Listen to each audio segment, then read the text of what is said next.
Hi, everyone. Thanks for stopping by the Time We Discuss studio. Special thanks to Devon Lucas for introducing me to my next guest. After this video, check out Devon's video on board game writing. Today, I'm speaking with Meredith, and it's time we discuss what it's like to be a comedian. Meredith, thank you so much for joining me today. Thank you for having me. Excited to be here. There are two types of performances that I enjoy 100%, hands down, ones that I think are the best. And in no particular order, watching a magician and seeing a comedian.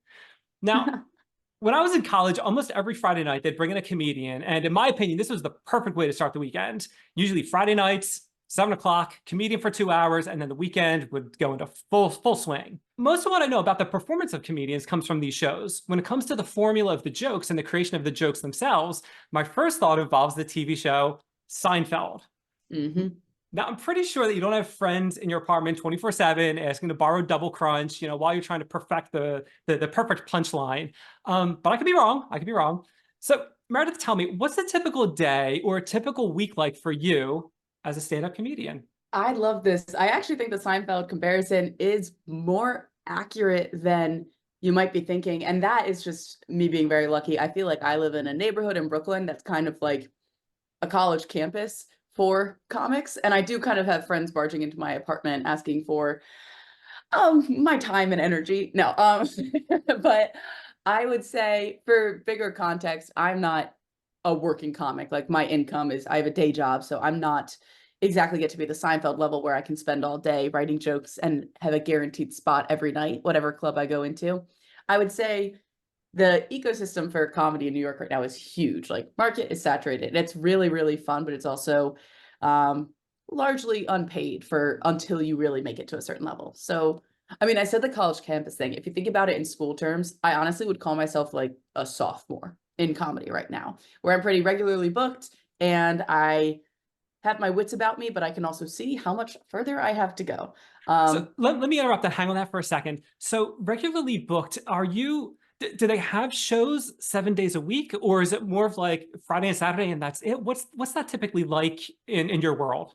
Oh, I hopped on a show last night, and shows can look so different though. A show could be, I mean, I did a really great apartment show where I honestly made like $50 recently. I did a nasty bar show that was like an ambush show is what it's called when no one at the bar really knew that a comedy show was about to start. That could, all of these are any day of the week. I run a show on Sunday nights in a cafe that's very cozy and fun and DIY and but can get like 40, 50 people, which is awesome. And we get like really great comics, but like say you get a comic who regularly goes up at the Comedy Cellar, like the Seinfeld, the club, they might be using my Sunday night cafe show, kind of like their version of an open mic, versus I have my own open mics that are full of like young queer Brooklyn kids. But that's where the community comes from. That's where the people barging into my house in the middle of the day comes from. All my best friends I've met at open mic or an improv class.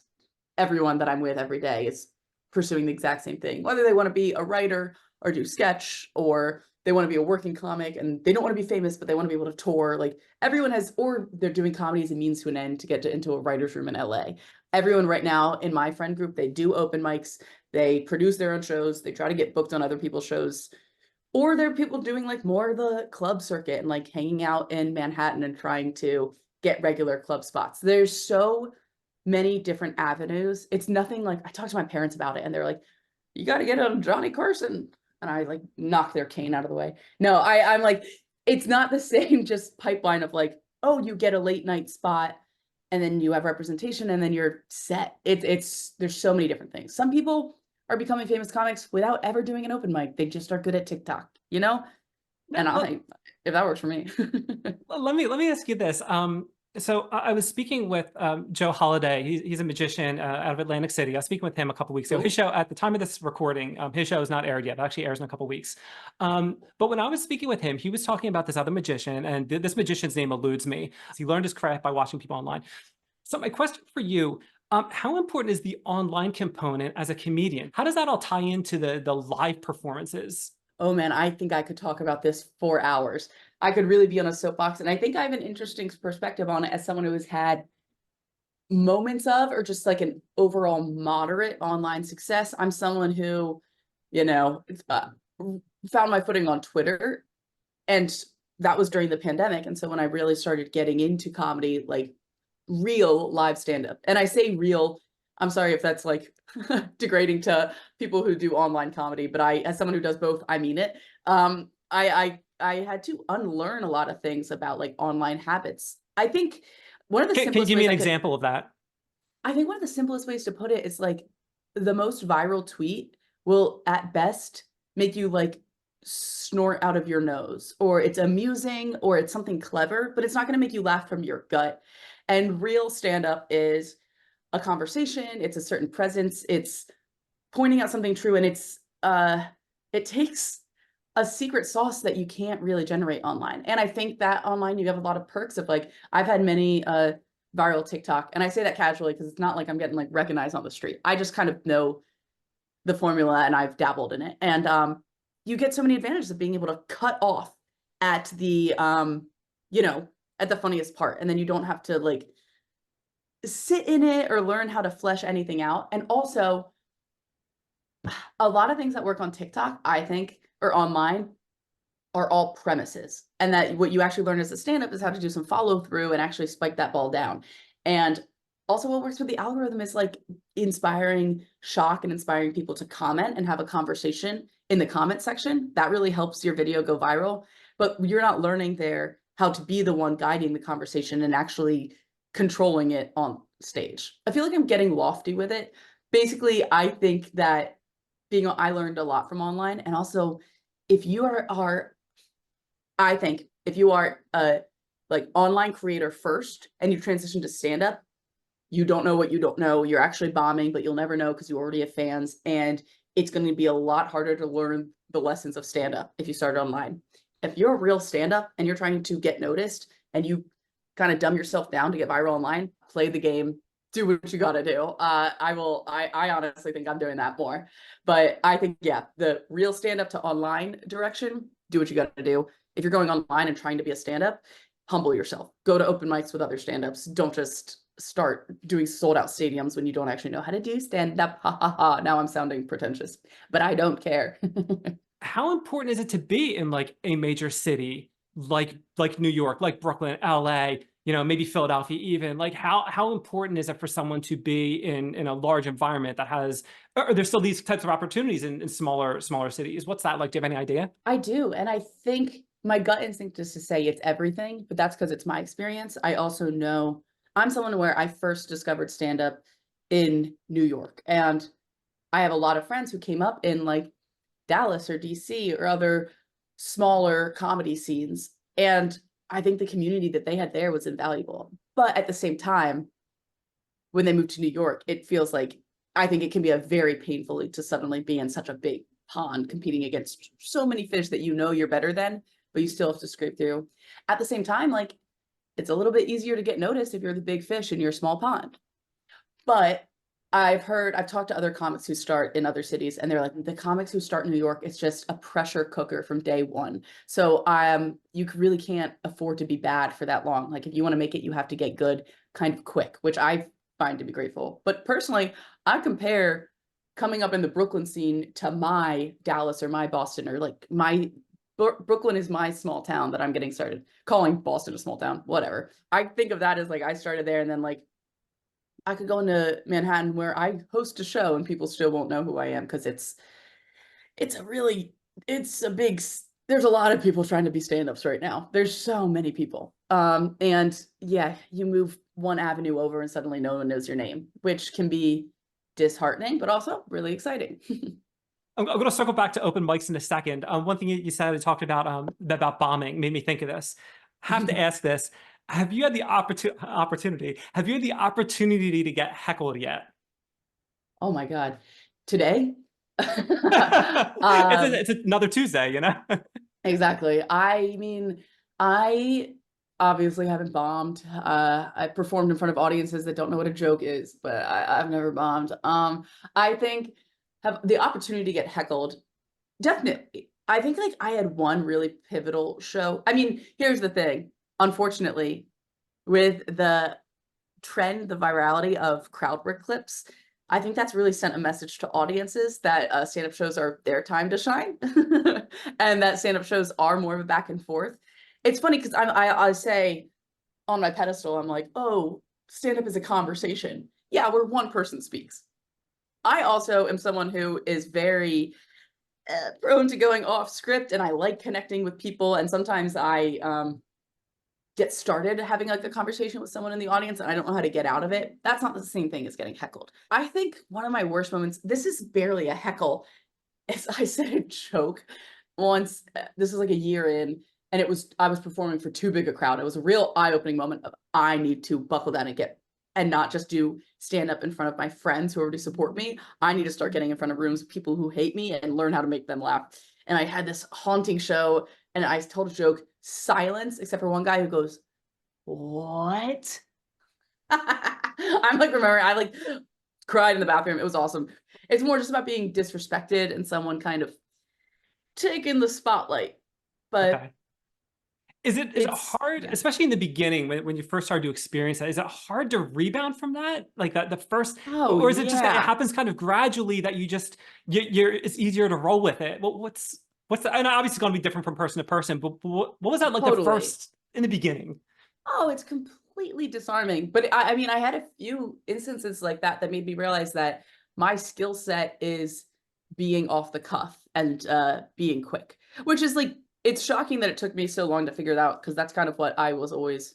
I mean, people come at comedy from different things. Some people were like, you know, actors and performers and they're coming at stand up that way. I'm someone who was more of a writer and like learning how to be on stage was one of the hardest things that I'm still learning every day. And also then learning how to be on stage is different from like learning how to be authentic on stage because anyone can, just go up there and read from their phone. But I think that what audiences respond best to is like feeling like they're seeing your gears turning and feeling like, I think this is a Paul F. Tompkins quote, but he's like, the conceit of stand up is that you're saying all this for the first time. Um, to be able to do that, you have to be able to just like be very relaxed and confident on stage and not make the audience feel like you're reading off a script. And part of that is if someone heckles you in the moment, you got to respond as if you got cut off in the moment. So circling back to open mic night, if someone wants to get started in this industry, we'll call it, is that the best place to start? Like look for a local open mic night, or what is the best avenue to pursue there? 1000%. Open mics are everything to me. And I think some comics get to a level where they're like done with miking. And here's the thing, miking, I still host an open mic and miking can be exhausting. I mean, 2 hours of speaking. In New York, it's different. In New York, it's like a lot of like, you get 3 minutes at a time. I talk to people from other cities where like you're able to do 10-minute mics or something, which is honestly like a show set in New York. But I mean, for mics, I think what Brooklyn has as a strength, and people will be very critical of it for very good reason, but Brooklyn has a really social aspect to the mics and community. And when I first started going to mics, when I was Raytheon, I was a bomb factory, just bad, bad, bad at stand up. Which also I like speaking of it because I'm someone who started out bad. Some people got the stuff right off the bat. I did not at all. I think I've been funny my whole life, but that's so different from doing comedy. And I was bad at comedy at first. How is that different? Because in my head, I'm thinking like, someone that's funny can be a stand-up, but not that obviously that's like a huge I generalization. So No, I so thought the same thing. That's how I got into it. It's so so how does different. how does that differ? How does it what does it take to kind of elevate yourself up to that level? I think in a word, writing, but that's not just it because I could always write. I mean, it's also listening and adapting. I think that bridging the gap between like being funny and doing comedy means putting in a lot of hours on stage and figuring out what that is for you. Because some people, if the way I'm funny a lot of time is being kind of like erratic and off the cuff, then in order to get good at comedy, it's about bottling up that magic and putting it on stage, but only releasing it around structured jokes and having setups and punchlines. So I know a lot of people who are so goofy and they can just tell the funniest story, but they get on stage and the audience is inherently going to be wondering, why are you holding a microphone right now? Am I in safe hands with you? Are you just like a goofy guy, or are you going to tell me jokes and like release the tension that you have built by walking on stage in the first place? In my opinion.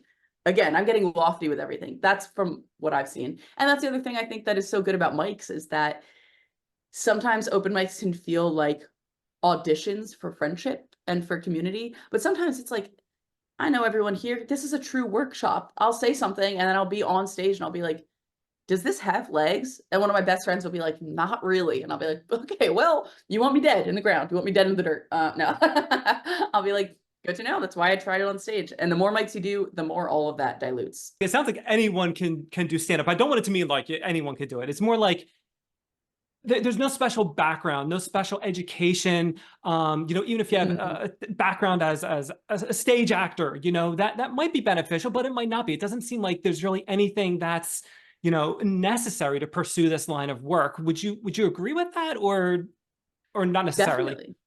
Definitely. Yes, I would not. I agree with that 100%. I just think there's some traits that mean you're going to have success. And I think some of those are, have you been funny your whole life?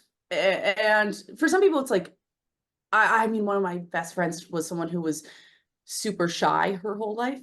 So, so I think she talks to her family and they're so shocked that she's pursuing stand-up, but it's that kind of shyness brings about like a humility that like the funny friend has versus people who think they were funny their whole life, but they're kind of going into stand-up because they have something to prove socially or ego wise. Or I think there's a big thing of people want to drop the mic. They want to be the hot guy who gets worshipped because they're saying smart truths. But for me, when I go on stage and what I think makes good comics and all the comics that I really like are people who, once they walk on the stage, I'm like, you've been the funny friend your whole life. We're in safe hands. You just want to make people laugh. You don't take yourself too seriously. That's my thing. As long as you don't take yourself too seriously, then I think you could be a good comic. I think that's key to being funny.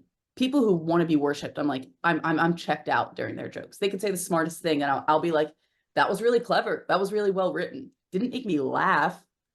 You're not funny to me. So that's the thing. It's funny is something that's hard to pin down. Doing comedy is easy to think about the formulas and the grind and the networking, but like set up punchline, like a lot of people can do that. I do think that is a skill you can learn. Being humble and funny, I don't know. I don't know. Now, how about, so you just mentioned networking. What's that like? How much of it is like, and I don't know if you're experiencing this yet or not, or if it isn't even a real thing. How important is it, like the networking between like the different clubs? Like, do you need to know someone to get into certain areas? Is that typical? Can you comment on that at all? Yes, needing to know someone. Oh, can I comment? Yes. Should I? Probably not. I definitely this is something I need to listen to a podcast about and I need to learn personally. And I can't wait for me to listen to this in a year and just wishing I would shut up right now. Yes, the needing to know someone is a huge part of stand-up. And I think it's a part that a lot of people get pissed about. A lot of people really want it to be a meritocracy, but nothing is a meritocracy. And you do need to know people to get booked. And if you're trying to get booked in clubs, you absolutely need to know people to get an audition. And also, though, a lot of the clubs are they're gonna scam you. They're really gonna try to scam you, but it's so much. You'll see someone and they got this opportunity and it'll be like, how did they get that? And then you're like, oh, they were in the right place at the right time, at best case scenario. Or worse is, oh, they're dating that person. It's not always that slimy, but a lot of times it's that. It's like, oh, they went to NYU, so they're in that friend group and they're getting brought up. And I think you can get really cynical looking at it. Or I think my point of view is like, okay, we're seeing proof that rising tide, all ships. Let me just hope that one of my friends is part of those rising tide one day and I'm one of those ships. Like I if I have success, there's so many people that I love with my whole heart that are going to be on my coattails. Like that's how it works. I don't know. I don't get as angry about that because it's not fair, but it's also like, okay, surround yourself with people you think are funny who love you back and hope one of you gets successful. Keep working hard, but like, yeah, who you know really matters. Now, how about this? So one of the things I like to talk about is, if someone's looking to transition into a new career, usually later in life, in your experience, is being a comedian, is it more of like the younger person's crowd? Is that not, if is it okay for someone that's, if 50 plus, if they're trying to switch careers and do something, are they viewed the same way? Or is it more of like, what's this old guy doing here or something like that? I mean, I think there's different rooms for different people. I love when someone who's, more middle-aged and is doing that switch comes up in a mic and is like, I want to give it a shot. Because I think it's, as someone who's in their 20s, I think it'd be very sad if I was locked into all the decisions I'm making now. So I like seeing proof. I mean, to me, I'm thinking of, this is like barely related, but I'm someone who just like recently started getting tattoos. And a reason I never did it was because like, yeah, all the other 20 somethings said they loved theirs, but I was like, that okay, blind leading the blind. I don't care about that. But I have some friends in their 40s and I'm like, do you like your tattoos? And they're like, yeah, I love them. And I'm like, it's like, all right, then now I will do that. But to me, it is, I bring that up just to say, like, yes, I have friends in their 40s who are, maybe they took a break from stand-up. Maybe they took like a 15-year long break and they came back in. But to me, if doing stand-up is about, relating to people or sharing interesting stories about your life or pointing things out that other people don't see, I would think 20 plus years more of experience should only make you better at it.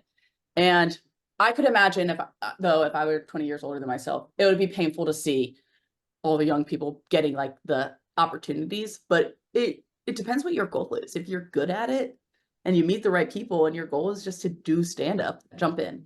If your goal is to like, I don't know, get onto SNL, yeah, it's going to be more of an uphill battle. I'm not stupid about that. It's anything in show business, youth is going to help you. I feel old and I feel like I've missed a lot of opportunities, but I'm also like, I can't wait for 10 years when I'm like fluent in stand up and I can just like speak stand up. Cause sometimes I go up before someone who has like 10 plus years more of experience than me. And after I thought I had a good set and then they take the mic and I'm like, oh my God, I sound like a baby. So that again, I'm not like, if your interviews were like test questions, I'm not doing a good job answering them, but No, like you're if fine. they're You're all thought good. starters, I It's interesting, and I've never said this before on the show, but when I first started doing this, I had a list of questions that I would have geared up and ready to ask. And after doing the first couple of these, it whittled down to essentially just a handful of questions. And it's usually, what's your day like? What kind of education do you need to do what you do? And if someone wants to transition, what do they need to do to get in there? And right. other than that, I just learned like I find it to be much more interesting to just have like a back and forth conversation. And I Yeah. hope that everyone else finds it just as interesting that way too, rather than it being so structured. So don't I'm worry about I'm bombing grateful for the that. answers to the tests. Okay, okay. I'm grateful for that. And I think that's cool for you to have learned on the job of being like, okay, yeah, I could stick to the paper, or that's the thing. It's like stand up, like I could stick to the script and then I'll get an A, but like I'll have had a better conversation if I just adapt to what's in front of me. Exactly, exactly. So you said before, in your particular scenario, your sets are pretty short. Do you find it that you don't have to come up with as much material, or is it like it's 3 minutes Mhm. and you need a new one, every 2 days, or what's that like as far as inspiration goes? I was texting about that this morning. I think that a big trend in my pocket of stand up in the world is the pressure to have turnover over like getting material polished. So I know I fall victim to this all the time. I'll get like a joke that I'll get like maybe I have two distinct jokes in a 3 minute mic set. Two like well, you know what I mean? Some people, I mean, it's they're getting in like 30 one-liners, but like let's say I have two, I will get each of those to like 70%. And then because I'm doing so many mics with the same people over and over instead of getting in different rooms for a lot of reasons.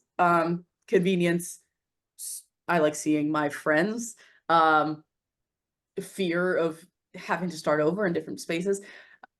Because of that familiarity, I'll then scrap material before it's really good and feel the pressure just to have something new. And I think that's misplaced. I don't think that's the right way to do it at all. And another thing, you talk about New York versus other places.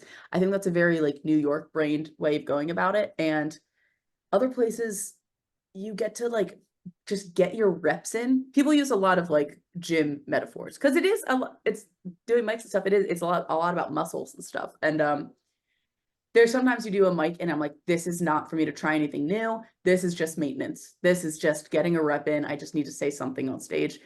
And comics who are really serious about comedy are going to have such a high tolerance for hearing your same jokes over and over again. I get insecure thinking like, oh, I have to have something new. I've been telling the same joke for a month. That's crazy. A month is nothing. And It's a month is nothing, especially if you know you're going to be doing this for years. I think of like my friends' jokes, or even not friends, just peers' jokes that I've heard 10,000 times, and I still like it.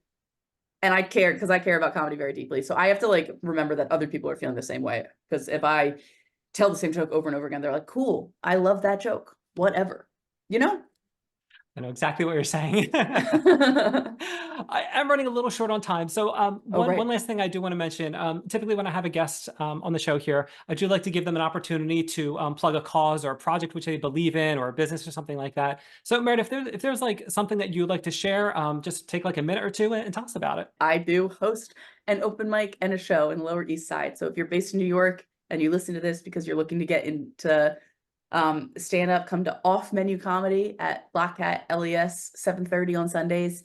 That's what I'll leave it there. Short and sweet. Awesome. I'll make sure I get a link from you and I'll put that in the show description as well as the time and everything like that. So that'll be awesome. Meredith, thank you so much for joining me today on Time We Discuss. And we talked about what it's like to be a comedian. Thank you so much for having me. It was a great time. Thanks for popping in the studio. My name is Dan, and this is Time We Discuss. I really enjoyed speaking with Meredith, and I hope you enjoyed the time too. Make sure you check out her links in the description. Don't forget to like, share, and subscribe. That'll do it. See you next time on Time We Discuss.